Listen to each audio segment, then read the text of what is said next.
Сәлем баршаларыңызға. Бүгін сіздермен қазіргі таңдағы хит пирогтардың бірін жасайтын боламыз. Бір оқырманның сұрауы бойынша өте керемет, әдемі, дәмі де күшті болып шығатын пирогтардың бірі.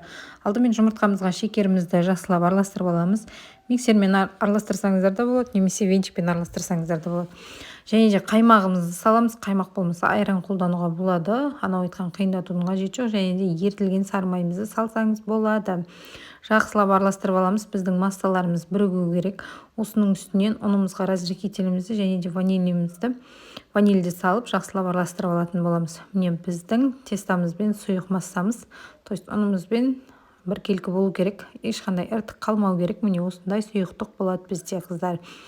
Осылай жасап аламыз. Сосын бетіндегі начинкасы бізде творог, шекеріміз саламыз.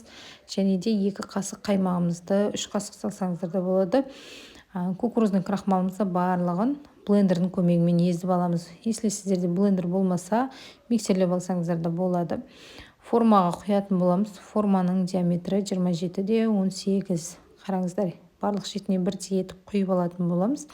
Және де біздің творогтарымызды міндетті түрде кондитерский мешокқа құйып, дәл осылай құйып алатын боламыз. Если кондитерский мешок болмаса да, кәдімгі пакетикпен жасауға да болады, қыздар. Барлық нәрсені қолдан жасап әрекетін жасауға болады. Дәл осылай құйып алғанымыз және де қызып тұрған печкамызда 170 градуста 35-40 минуттай пісіретін боламыз. Біздің пирогымыз осылай пісті, өте керемет болып шықты. Қараңыздар, түрінің өзі де необычный и дәмі де өте сочный, мощный болып шықты. Міндетті түрде жасап көріңіздер. Егер сіздерге видео ұнаған болса, каналыма жазылып, қоңыраушаны басып қойды ұмытпаңыздар. Егер де әлі жазылмаған болсаңыздар, келесіде қандай рецепт шығарайын, комментарияға жаза кетіңіздер.